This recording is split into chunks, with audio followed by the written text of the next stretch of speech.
एक समय की बात है। स्वर्ग लोक में धन के स्वामी कुबेर देव अपने खजाने की समृद्धि पर गर्व करते थे। उनके पास स्वर्ण महल, रत्नों से सजे रथ और असीम धन था।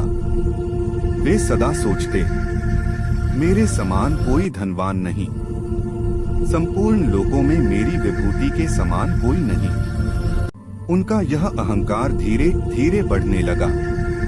देवगणों ने यह देखा तो चिंतित हुए, क्योंकि अहंकार किसी देवता के लिए भी कल्याणकारी नहीं होता। तब भगवान शंकर ने यह बात शनिदेव को बताई और कहा, शनि, तुम न्याय और कर्मफल के देव हो। कुबेर को उनके कर्म का फल समझाना उचित होगा। शनिदेव का आगमन। कुछ समय बाद कुबेर देव अपने रत्नों से बने महल में बैठे धन की गिनती कर रहे थे। तभी आकाश से एक काली छाया उतरी। शनिदेव वहां आ पहुंचे। कुबेर ने मुस्कुराते हुए कहा, स्वागत है शनिदेव, लेकिन मेरे जीवन में कोई दुर्भाग्य नहीं आ सकता, क्योंकि मेरे पास सब कुछ है।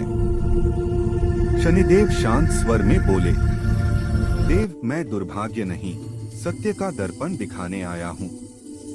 जब मेरा दृष्टि किसी पर पड़ती है तो उसका असली स्वभाव और कर्म का फल सामने आता है।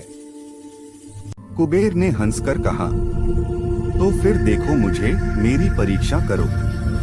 शनिदेव ने बिना कुछ कहे अपनी दृष्टि कुबेर पर डाली। उसी क्षण कुबेर के खजाने के ताले टूट गए, सोने के पहाड़ राख में बदल गए और उनके सेवक उन्हें छोड़कर चले गए। महल सूना हो गया। कुबेर देव अवाक रह गए। पल भर में उनका सारा वैभव मिट्टी में मिल गया। वे घबराकर बोले, हे शनिदेव, यह क्या हुआ? मैंने तो किसी का अहित नहीं किया। शनिदेव ने उत्तर दिया, देव, आपने किसी का अहित नहीं किया, पर अहंकार करके अपने ईश्वर का अनादर किया। धन केवल तभी शुभ होता है जब उसमें नम्रता और दान का भाव हो। कुबेर देव को अपनी भूल का बोध हुआ। वे कैलाश पर्वत पहुँचे और भगवान शंकर व पार्वती जी के चरणों में गिर पड़े। बोले, प्रभु, अब समझ गया कि सच्चा धन सोना रत्न नहीं, बल्कि विनम्रता, करुणा और धर्म है। भगवान शिव मुस्कुराए और बोले, कुबेर, शनिदेव का आभार मानो, जिन्होंने तुम्हें सच्चे धन का अर्थ बताया। कुबेर ने शनिदेव को प्रणाम किया।